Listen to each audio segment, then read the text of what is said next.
شالوم شالوم بيتسب እግዚአብሔር አምላክ ሰላም ጸጋ ምሕረትና ክርስቶስ ምስኩልሁም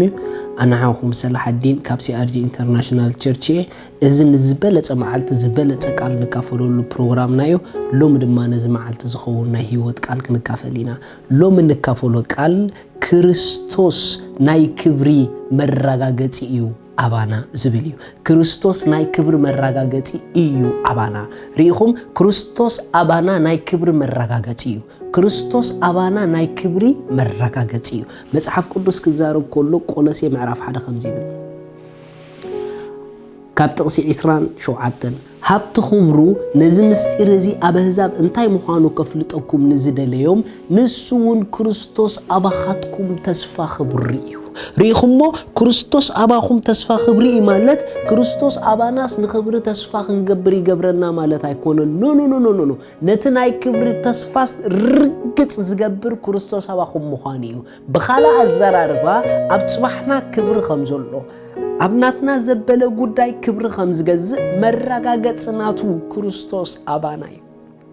ሃሌሉያ ክርስቶስ አባና ምህላው እሱ አሹራንስ እዩ ንሱ ርግጽ ንኾነሉ ካብ ክብሪ ናብ ክብሪ ከምንሳገር ርግጽኛታት ንኸውን ክርስቶስ አባና ስለዘሎ እዩ ንሕና ኣብዚ ጀመርናዮ ጉዳይ ክብሪ አምላኽ ጥራሕ ከም ዝወርሶ ርግጽኛታት ንኸውን ክርስቶስ አባና ስለዘሎ እዩ ምኽንያቱ ንሱ አባና ናይ ተስፋ ክብሪ እዩ ናይ ኩሉ ክብሪ ኣብ ህይወትና ዝግለጽ መረጋገጽን ምንጩን ክርስቶስ አባና ምህላው እዩ ርግጽኛ ዲኻ ክርስቶስ አባኻ ምህላው በል ክርስቶስ አባይ አሎ ትብለን እንድሕር ኮንካ ብጣዕሚ ርግጽኛ ሁን ጽባሕካ ብክብሪ ድተመለአት ምዃና ኣብ ቅድሜኻ ክብሪ ይጽበየካ ከምዘሎ እስኻ ኣብ ዝሓስካዮ ጉዳይ ኩሉ ክብሪ አምላኽ ከም ዝሓልፎ ኣዚኻ ርግጽኛ ሁን ንምንታይ እሱ አባኻ ምህላው ካብ ክብሪ ወፃኢ ከም ዘይትነብር መረጋገጽ እዩ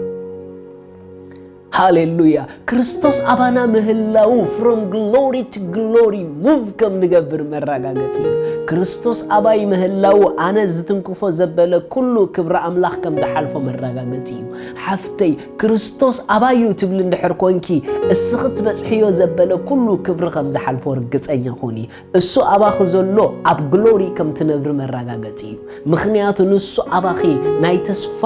መርገጺ ርግጽ ዝገብር እዩ እምነት ኮነ ተስፋ ዝግበሮ ሕጅ ርግጽ ምግባር እዩ ክርስቶስ አባና ድማ ንኽብሪ ሕጅ ርግጽ ንገብረሉ ክራይስት ኢን አስ ስለዝኾነ እዩ ሎም ደስ ይበልኩም ጎይታ አባኹም ምህላው ክርስቶስ አባኹም ምዃኑ ኩሉ ጊዜ ብዘይ ምቁራጽ ኣብ ግሎሪ ጥራሕ ከም ትነብሩ ርግጸኛ ኹኑ እስኹም ትገብርዎ ዘበለ ኩሉ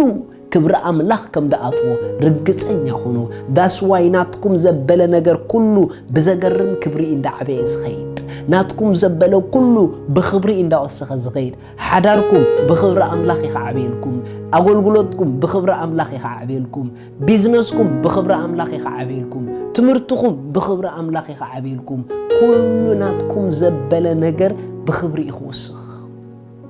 بخبر زي وسخ نجار منم يبلكمن نمنتاي تيلكمني نسو أباهم كل انتناهم بخبر خم دخبب مرّاقاتيو هاليلويا سلازلو من حدا نجار حسابو أب جلوري مهلاوكم أب كبري مهلاوكم كتيلخا بخبر راح كم توسخ خارجت أنياتكم نايز مرّاقاتي انتاي لكم كإلتكم يكونن عقمكم انتاي دا كريستوس أباهم ክርስቶስ አባኺ ክርስቶስ አባይ ኩሉ ጊዜ በግሎሪ ጥራሕ ከም ዝነፍር በግሎሪ ጥራሕ ከም ዝመላለስ መረጋገጽ እዩ ሃሌሉያ ኩልና ከምዚና ንአውጅ አነ ካብ ክብሪ ናብ ክብሪ ካብ እምነት ናብ እምነት ካብ ጸጋ ናብ ጸጋ ጥራሕ ዝኸይድ ምኽንያቱ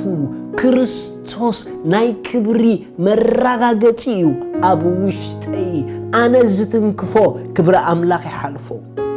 አነ ዝኣትዎ ክብሪ አምላኽ ይገዝኦ አነ ዘለኽዎ ክብሪ አምላኽ ኣለዎ ምኽንያቱ ክርስቶስ አባይ ናይ ተስፋ ክብሪ እዩ ካብ ክብሪ ኣይወፅእኔ ብክብሪ ግን ከዓብየ አሜን አምላኽ ሰማይ ምስ ኩልኹም እዩ ክርስቶስ አባኹም ናይ ክብሪ መረጋገጽ እዩ ሃሌሉያ ስለዚህ اللومي نقويتنا يسوس كريستوس أبي هوتكم وسينكم كتقبلوا التدليو إتا أبو زلا نايزل عالم هوت كتقبلوا التدليو إذا تقولوا تزيئة تسليو إجابي ربو سلود يسوس كريستوس يمسكنك الله يأمن الله يسوس كريستوس سلا حتياتي كم دتسغله أدا حتياتي كفيلو كم زفتشمو سلي كم زموته بسالسيت معالتي أملاخ كموتات كم زتنسؤو أبيمان أملاخ كم ستقمته يأمن الله يسوس كريستوس ناي هيوتي قويتا إيو يسوس كريستوس أملاخي مدحاني إيو كابزا ساعات نكريستوس بمقبالي حدش فترت ولود أملاخ كوين اللخو